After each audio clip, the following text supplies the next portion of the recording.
الحمد لله الذي لم يزل ولا يزال حيا قيما عالما قديرا. Assalamualaikum warahmatullahi ta'ala wabarakatuh. Alhamdulillah rabbil alamin. Allahumma salli wa sallim ala sayyidina Muhammadin wa ala alihi wa ashabihi ajma'in. Sahabat yang dirahmati Allah subhanahu wa ta'ala, dalam video kali ini kami akan mencoba membahas yaitu mengenai permasalahan atau pertanyaan-pertanyaan seputar pernikahan yang sering terjadi dalam dunia masyarakat. Yang pertama, nikah dengan, kalau bahasa saya yaitu kadi liar, yaitu kadi-kadi yang biasa menikahkan orang yang bukan orang kantor KUA dan sebagainya, bukan penyuluh KUA atau bukan orang kantor KUA. Maka ini sah atau tidak bagi orang yang tidak punya wali? Nah, sudah sama-sama kita ketahui sahabat bahwa seperti yang disabdakan oleh baginda Nabi Muhammad SAW bahwa nikah tidak sah apabila tanpa ada wali dan dua orang saksi yang adil. Sehingga bagaimana apabila orang itu tidak ada wali? Maka baginda Nabi sudah mengatakan, yaitu fasultanu waliyu man la waliyalah. Sultan itu adalah wali bagi siman-siman yang tiada wali baginya man. Bagi seseorang yang tidak ada wali, maka sultan walinya atau pengganti daripada sultan yang di tempat kita ini yaitu disebut dengan bapak KUA, bapak kantor urusan agama. Maka beliaulah wali daripada orang-orang yang tidak punya wali.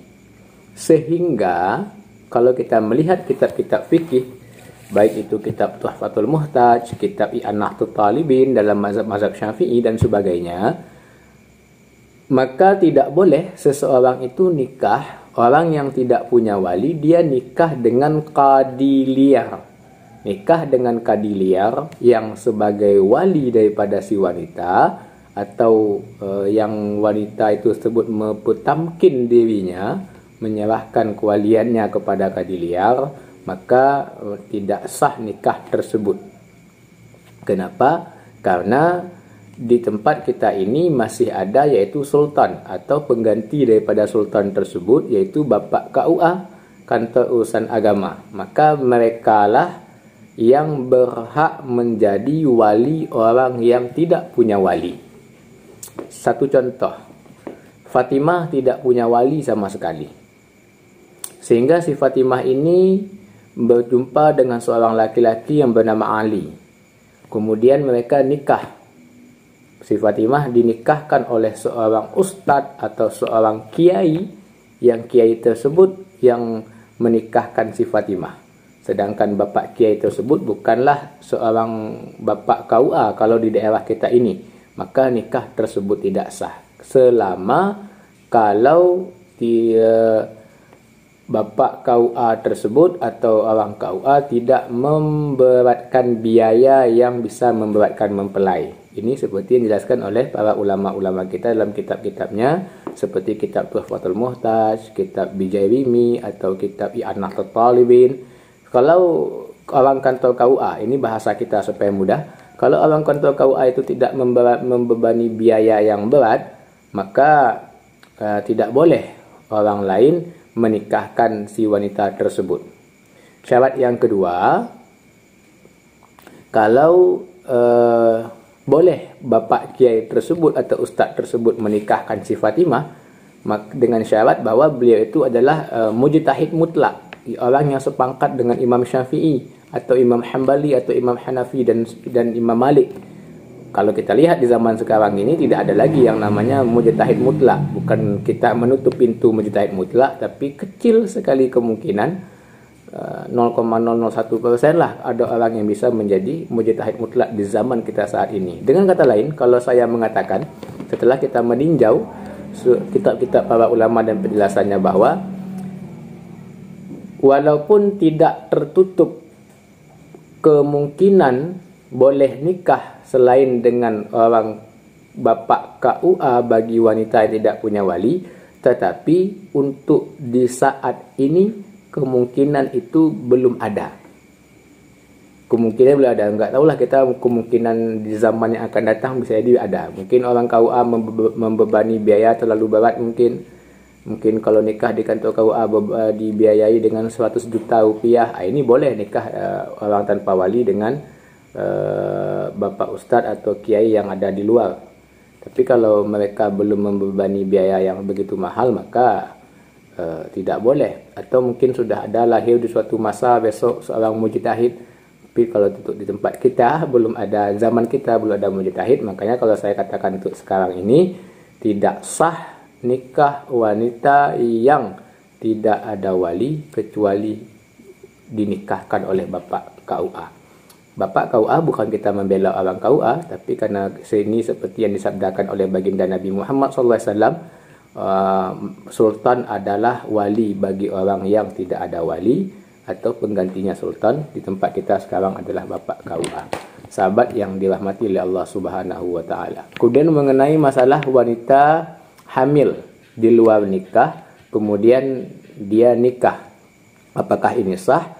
Kalau kita meninjau dalam kitab Fatwa Abu Ya Mudawali Al-Khalidi, dalam mazhab Syafi'i, wanita yang hamil di luar nikah sah nikahnya di saat dia sedang hamil. Timbul pertanyaan, bagaimana iddahnya? Iddahnya tidak ada, karena iddah wanita hamil itu bagi dia yang hamil karena ada suami yang sah, maka wanita tersebut yang ada iddah. Sedangkan wanita yang hamil di luar nikah, maka dia tidak ada iddahnya.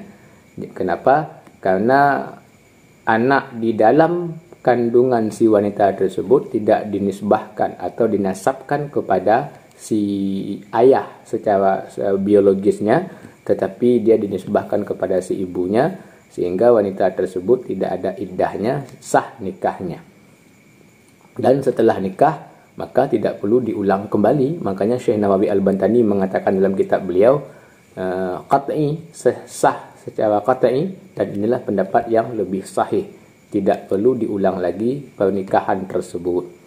Sahabat yang dirahmati oleh Allah Subhanahu wa taala. Tetapi hukum menikahkan wanita yang hamil di luar nikah, hukumnya adalah haram sekalipun nikahnya sah.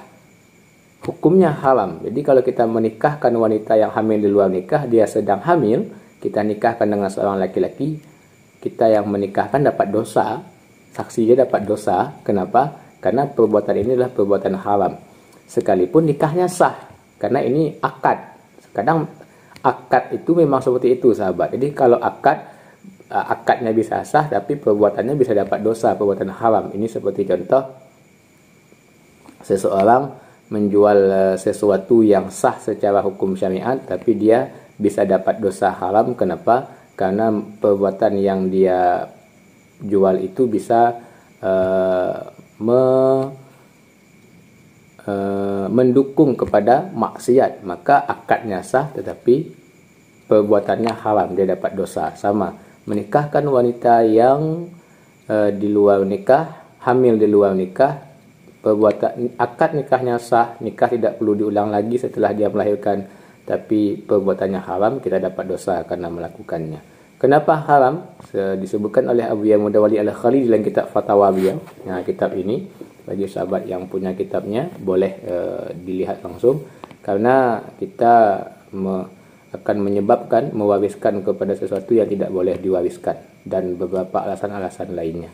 Sahabat yang dirahmati oleh Allah Subhanahu wa taala, semoga penjelasan singkat masalah pernikahan ini bermanfaat untuk kita semua, dan semoga tidak ada lagi yang nikah dengan qadi liar. Maksud saya nikah dengan qadi liar ini kalau tidak ada walinya. Tapi kalau ada walinya, pergi ke rumah ustadz, walaupun tidak nikah di kantor KUA, walinya ada, wali nasabnya ada, seperti ayahnya ada saksi, itu sah kalau ada walinya. Ini maksud saya kalau tidak ada walinya. Semoga bermanfaat. Wabillahi taufiq wal hidayah. Assalamualaikum warahmatullahi wabarakatuh.